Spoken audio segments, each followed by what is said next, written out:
একঘেয়ে আলু পোস্ত খেয়ে খেয়ে মুখে চড়া পড়ে গেল। আর পটল, আর কি রান্না করা যায়, প্রত্যেক দিন ঘুরিয়ে ফিরিয়ে সেই একই। তাই ভাবলাম মাছ পোস্ত তো বানায়, একবার ঠিক ওইভাবেই পটল পোস্তটা বানিয়ে দেখি তো কেমন খেতে হয়। আর এরকমভাবে আমার একটু এক্সপেরিমেন্ট করতে সত্যিই খুব ভালো লাগে।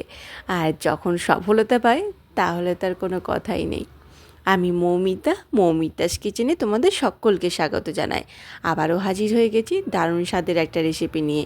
আমি কিভাবে বানাই আজকের এই সুস্বাদু পদটা, পুরো ভিডিওটা দেখতে থাকো, আমার সাথে থেকো। পটল পোস্ত বানাবো বললাম তো, আর একটু আলু দেবো সাথে। পোস্তর সাথে আলুর কম্বিনেশনটা কিন্তু দারুণ লাগে। তাই আলু আর পটল ডুমো ডুমো করে কেটে নিয়েছি।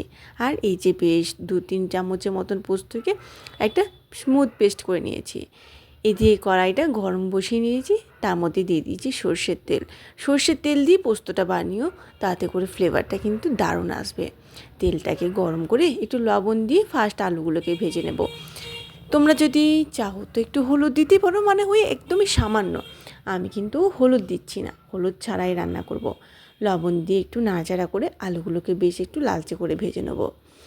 আর আলুগুলোকে একটু লালচে করেই ভেজে নিও, তবে গিয়ে খেতে বেশ ভালো লাগবে। আচ্ছা, কথা বলতে বলতে আমার আলু ভাজা কমপ্লিট হয়ে গেছে। এবার ওই তেলের মধ্যেই দিয়ে দিচ্ছি পটলগুলো দেখো আমি 4 টুকরো করেছি, খুব বেশি ছোট করিনি। আর দিয়ে দিচ্ছি অল্প একটু লবণ দিয়ে, আবারও একটু নাড়াচাড়া করে পটলটাকেও ঢাকা চাপা দিয়ে একটু বেশ লালচে করে ভেজে নেব। একটু লালচে করেই ভাজবে, যেমন তরকারির জন্য ভাজো ঠিক সেই রকমই। পটলগুলোকেও ভাজা হয়ে গেছে, একটু তেলটা সাইড করে ঝরিয়ে নিয়ে পটলগুলোকেও তুলে নিয়েছি। ওই কড়াইয়ের মধ্যে আবার একটু সর্ষের তেল দিয়েছি, গরম করে একটা তেজপাতা, 1 চামচের মতন 5 ফোড়ন দিয়েছি। ব্যাস, তেলের সঙ্গে বেশ ভালো করে মিশিয়ে নিয়ে মিষ্টি একটা যখন গন্ধ বেরিয়ে আসবে, তখন একটা বড় সাইজের পেঁয়াজকে কুচি করে নিয়েছি, সেটাই দিয়ে দিচ্ছি। এই পেঁয়াজটাকেও একটু বেশ লালচে করে ভেজে নেবে। যখন দেখবে বেশ সুন্দর একটা গন্ধ বেরিয়ে আসছে আর পেঁয়াজের গায়ের মধ্যে বেশ একটা লালচে রং ধরে আসছে, ঠিক তখনই আমি দিয়ে দিয়েছি ঝালের জন্য কাঁচা লঙ্কা। আমি শুকনো লঙ্কা গুঁড়ো ব্যবহার করব না, তাই কাঁচা লঙ্কাটা ব্যবহার করছি। এই সময় কাঁচা লঙ্কাটা দিলে ফ্লেভারটা কিন্তু দুর্দান্ত আসে। এখানে একটা মাঝারি সাইজের পেঁয়াজকে পেস্ট করে রেখেছিলাম, পেঁয়াজের সাথে সাথে কাঁচা লঙ্কাও নিয়েছি, সেটাই দিয়ে দিলাম। একটু কষিয়ে নেব পেঁয়াজটাকে ফার্স্ট, যতক্ষণ না পেঁয়াজ থেকে কাঁচা গন্ধটা চলে যাচ্ছে। আর পেঁয়াজ যেহেতু খুব বেশি ফোটে তেলের মধ্যে দিলে কষার সময়, তাই একটু লবণ দিয়ে দিও সাথে সাথে। খেয়াল রাখবে পেঁয়াজটা কষানোর সময় কিন্তু তুমি লবণ দিচ্ছ, তারপরে আবারও লবণ ব্যবহার করতে হবে। দিয়ে দিচ্ছি 1 চামচের মতন কাশ্মীরি লঙ্কার গুঁড়ো। কর্তা মশাই একটু রং না হলে আবার খেতে রুচি হয় না, তার জন্য একটু রঙের জন্য কাশ্মীরি লঙ্কার গুঁড়ো দিয়েছি। কাশ্মীরি লঙ্কা গুঁড়োটাকেও পেঁয়াজের সাথে বেশ ভালো করে একটু কষে নিয়েছি। তারপর যে আলু আর পটলটা ভেজে রেখেছিলাম সেটাও দিয়ে দেবো। পেঁয়াজটাকে কিন্তু বেশ ভালো করে কষে নেবে, যাতে করে পেঁয়াজের কাঁচা গন্ধটা চলে যায়।